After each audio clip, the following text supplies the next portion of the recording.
I'm Diya Anantharaman, radio host of An Earthly Machine and music director at KUCR Riverside 88.3 FM, and I'm here with the wonderful Jamie Stewart from Xiu Xiu.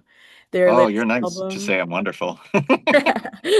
their latest album, 13-inch Frank Beltrame Italian Stiletto with Bison Horn Grips, or 13-inch, was released back in September of last year. We have convened today far across time zones to chat. Good evening, Jamie. It's so lovely to see you. How are you Oh, doing on hey, this nice to see you. beautiful September evening? It's actually, well, here it's actually uncharacteristically nice. The weather in Berlin is sometimes, um, which is where I am right now, famously hideous. But today is uncharacteristically nice. That's good. Yes. So we'll start from the beginning. I did some digging and learned that Xiu Xiu was formed in '02, inspired by a Chinese film of the same name or a similar name, Xiu Xiu, the Sent Down Girl. I know Xiu Xiu's Mhm. sound takes a pretty eclectic approach to experimental music, inspired by a wide variety of sonic influences, and we'll get more into those soon. But first, can you tell me a little bit more about your musical background and how it informs Xiu Xiu's artistic philosophy to this point? Um, my dad and my uncle were both very successful musicians. Mhm. So there was always the idea of being a musician was always very present when I was growing up.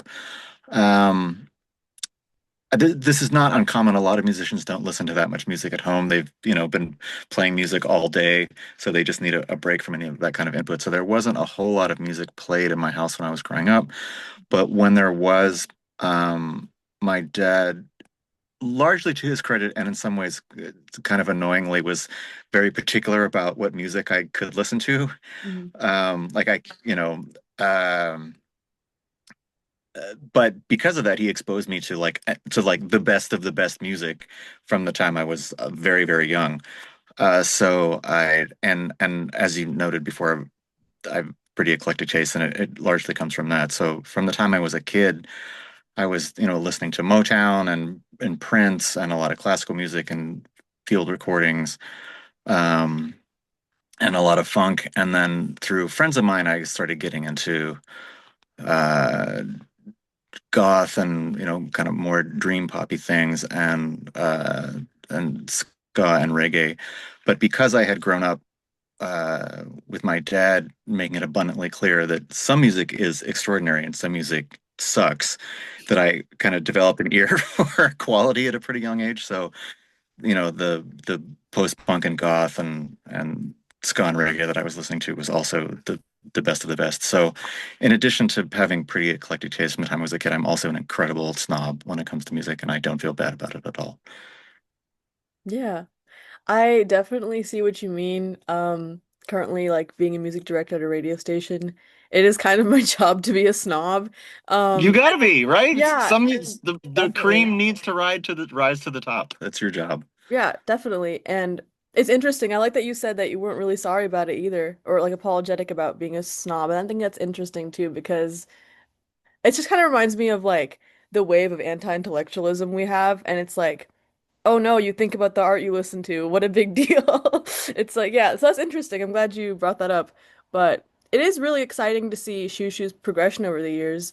And there are some really beautiful lush sounds on 13-inch, namely the evolving keys and drones on Arp Omni and Pina, Coconut and Cherry, coupled with a psychedelic approach to quintessentially Shu Shu sounding drums and noise.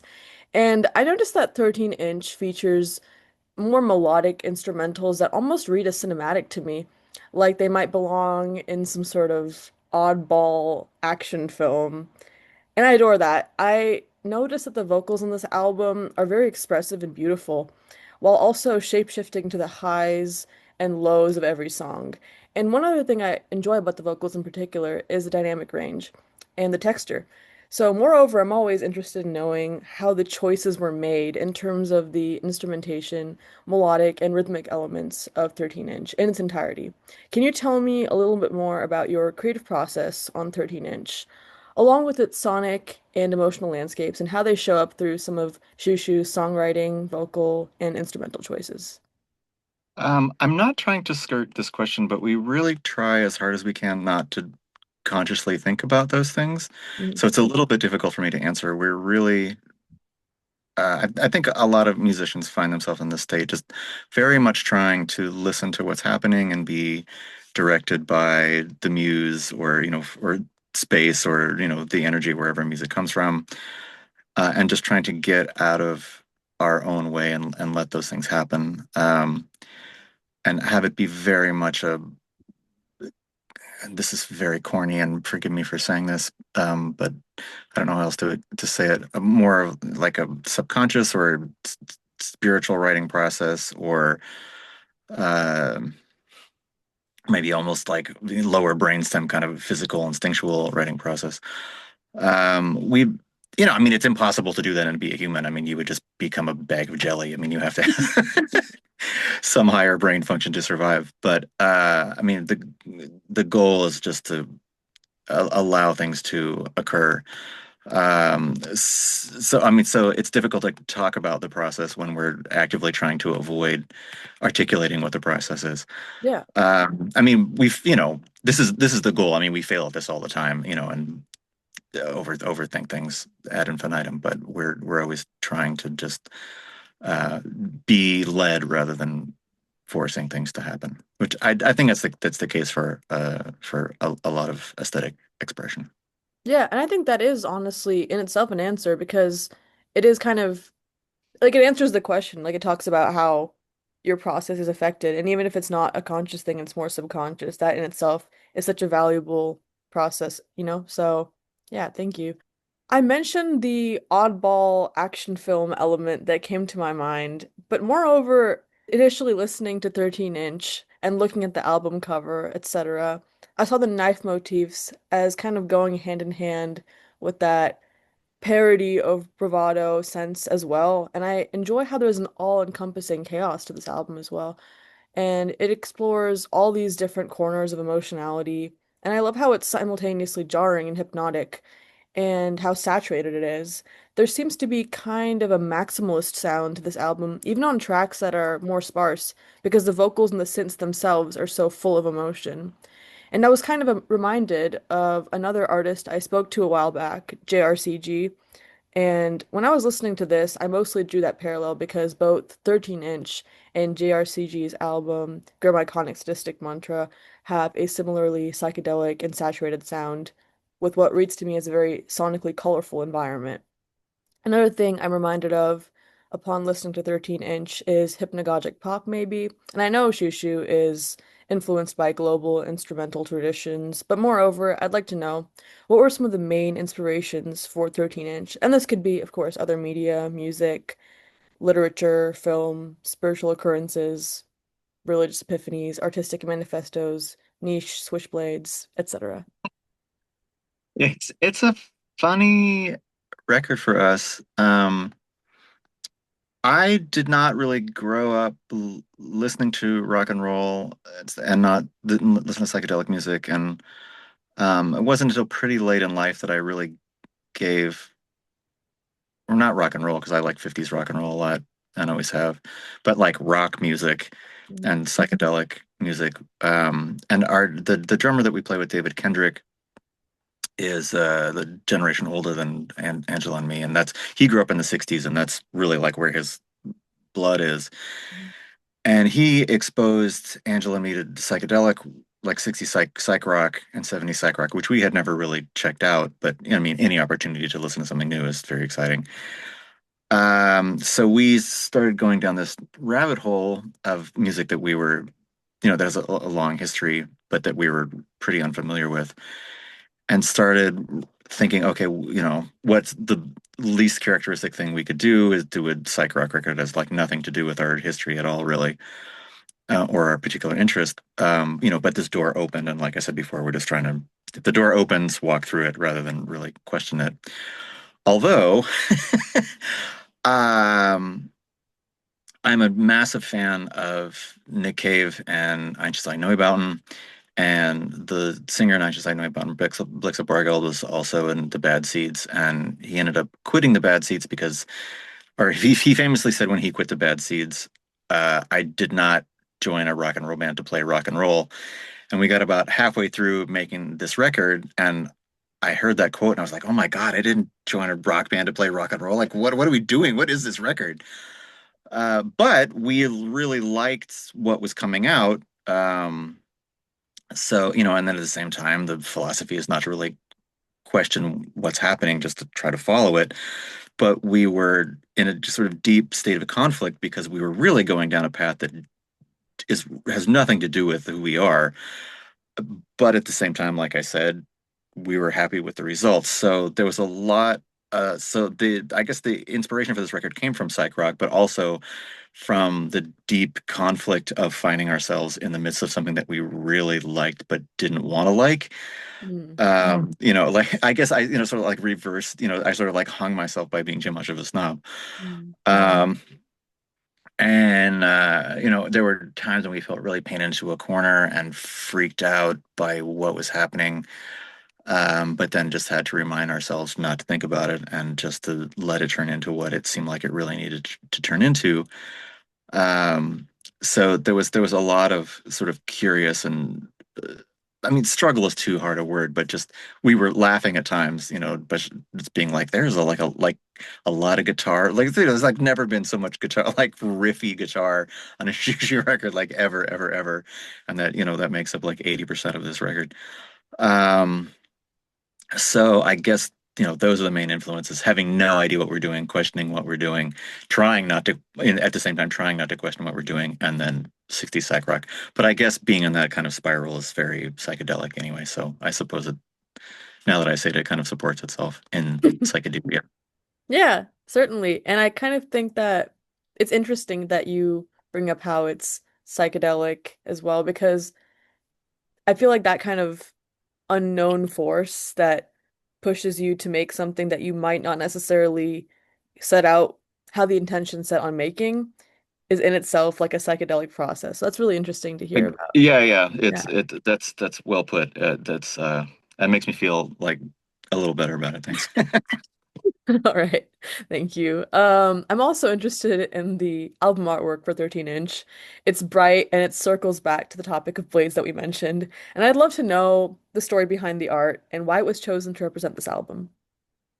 Um, oh, it's kind of based on the album title. Usually about halfway through making a record, the title will appear from space, and it will. It will. I don't know if it really consciously guides things, but it becomes part of the overall aesthetic of the record. Mhm. Um, and for this one, we didn't really come up with the title until after everything was finished. But one kind of habit of ours, and I can't even really explain why this happens, is there while we're making a record, certain objects are just around. I have a really big Switchblade collection. Mhm. Um, and certain objects are around. Now I live in Europe now, and all the best Switchblades come from Italy, so it's like the collection is growing precipitously. Um, so there's these objects around, and they kind of make it into the sort of aesthetic concept of the record, not in a way that I can articulate. It there's with almost every record post 2014, I could like list specifically what the things that were around, what the physical objects that were around were that had this little magic fairy dust on them. Anyway, so for this record, among many other things, but the Switchblade collection was kind of, again, I can't say how, but making its way into the aesthetic sort of energy or underpinnings of this record. I sound like such a hippie, sorry. So there's that. And then I wrote down like 10 potential album titles for Angela to usually this is kind of how our process works a lot is I'll have 10 ideas and she'll say that one, and 99% of the time the one that she chooses is very definitely the best one. Mhm. So I wrote down these 10 titles. I don't even remember any of the other ones. They were all way more normal than this one. And I was really hoping that she would pick this one because it's for us. really very different than any of our record titles, and kind of insane, a little bit stupid, definitely ridiculous, but unusual at least. And she just with as is her superpower, she just said, okay, that one. And I was really glad because I didn't want to influence her, but that was the one I was hoping she would pick. So it just very, so there's that. And so we have had this like symbol to represent the band, which is this Atlantic X, like this triple X thing essentially. It's a type of St. Anthony's cross, but not really St. Anthony's cross. Mhm. And with each record, we'll have a different version of it. And we made this one out of da da da da da, big surprise, out of Switchblades. There you go. Okay, Awesome. that was a very long story for a very simple answer. No, it's good. It gives me a lot of background as well. And it's kind of nice because, again, go back to the whole psychedelic and more subliminal side of things, having switchblades around. Yeah, It's yeah. just And like, then the psych yeah, thing also is on it's like rainbow mirror yes. is rainbow mirror, sparkly rainbow mirror is the background of the record with which is also, anything reflective, anything shiny is almost, sort of a psychedelic cliche, but it looked kind of cool in and of Yeah. itself. Shiny object that can hurt you. Switchblade. Yeah. There you go. There you But go. I hadn't thought about that. You're right. yeah, that is really interesting though. It's like the subliminal influence of what's around you really shaping the record for sure. It probably goes without saying that I'm definitely interested in talking to you about the music videos for 13 inch. And the video for Common Loon is raunchy and colorful, and it reminds me a lot of John Waters's irreverent and surreal comedic approach to portraying things like sexuality in his films. And the video for Beneficium feels a little bit more focused on the internal conflict than the bright shock value of Common Loon, but it still maintains that overall surrealism. Arp Omni's music video is much more subdued and takes on a more gothic approach from what I can see, which I think really complements the beauty of the song. And I noticed the same, again, emotionally all-encompassing chaos across all these videos and would love to know more.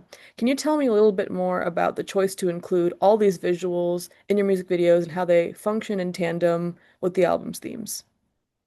Uh, for this one, we really didn't have very much to do with the making of the videos. For the last several, Angela Saw, my bandmate, has made the majority of the music videos, and Mhm. but for this one, she needed a break and also just wanted to, she has a particular aesthetic and wanted to not continue to insert her aesthetic into what we were doing. Mhm. For all three of them were done in totally different ways. For Common Loon, we're friends with and massive fans of Alicia McDazzler, who is the performance artist who did the video, and we gave her the song. She does. It's hard to describe what her videos are. Mhm. Um, like she's an adult, like a middle-aged adult white woman, pretty tall, pretty Mhm. physically strong, Mhm. and she'll dress as a Smurf, like a half naked sort of like weirdly sexualized Smurf, and then like dump chocolate syrup all over herself, and then roll around in front of like a Quiznos or something like that. Like she'll just like set up these kind of pop culture Dadaistic, sort of amusingly sexual, confrontational, but in a funny way, scenarios essentially. Mhm.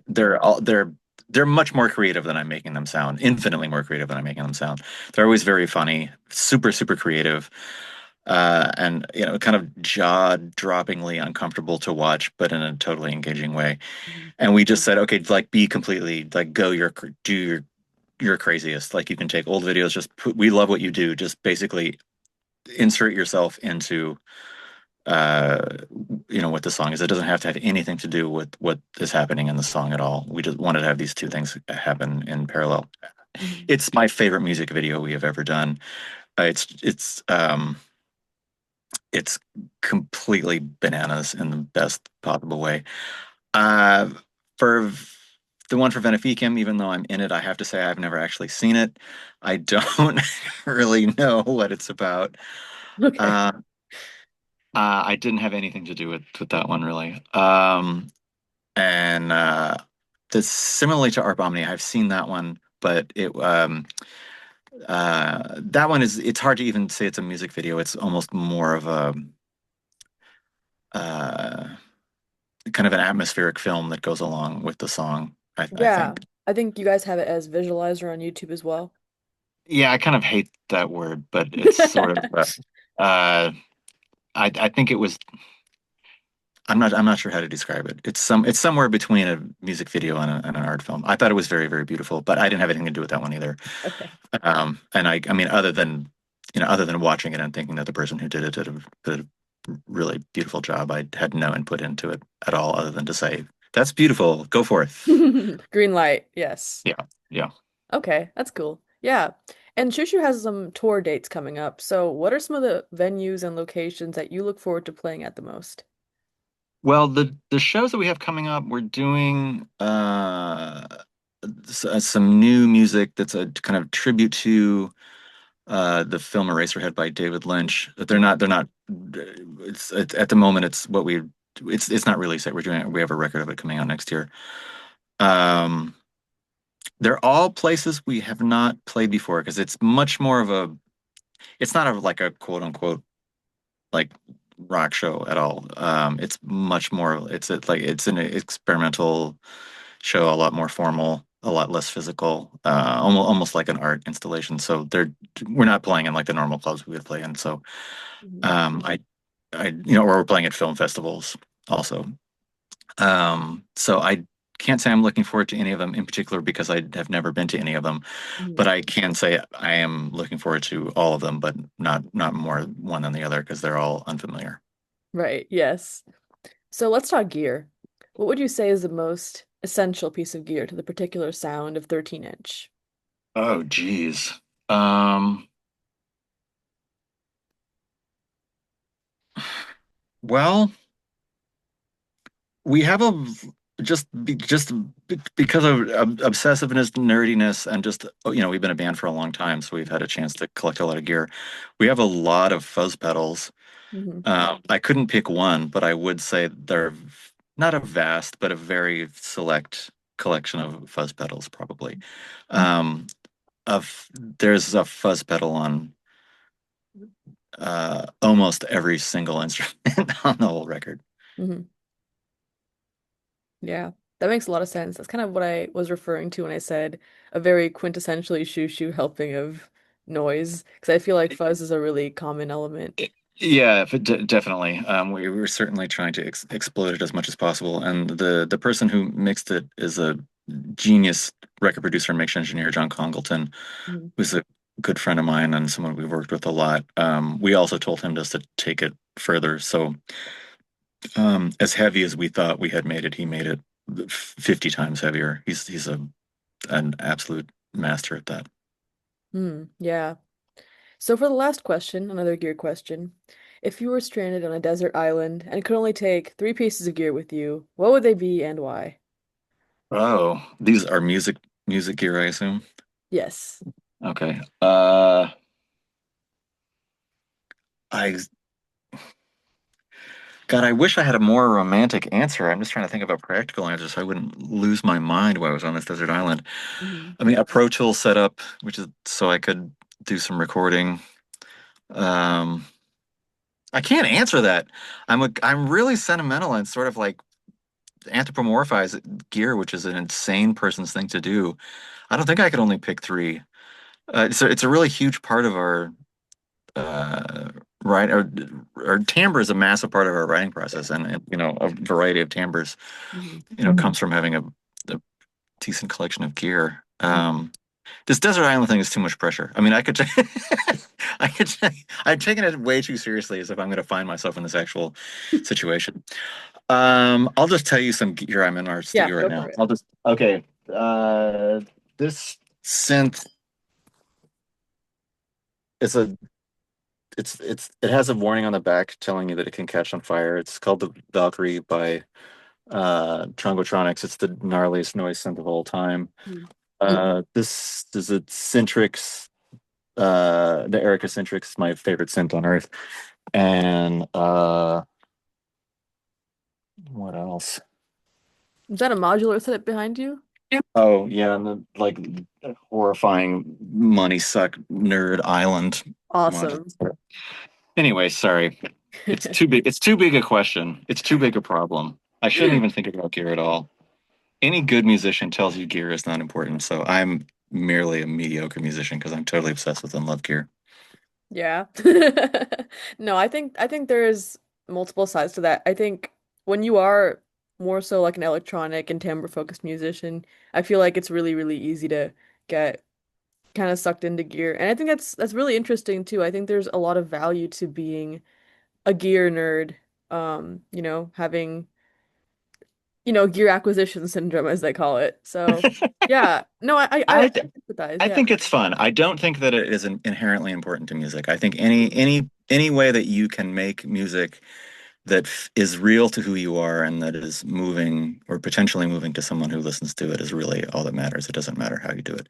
I find it enjoyable nerding out, and I find it inspiring nerding out on gear.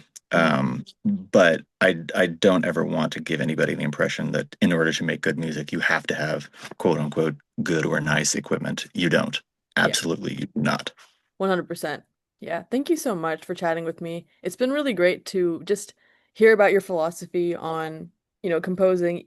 I know that like a lot of my questions tend to be really open-ended and really specific too. So it's really interesting to hear your take on them and even push back on some of the questions too, because most of the artists I interview usually give me like a pretty straightforward answer or a story, but you're like, no, actually, this is how I think about it, and that's really cool. So thank you so much. It's been really great. Oh, it's clear you put a lot of thought into them, and I appreciate that a lot. Thank you. Thank you so much, Jamie.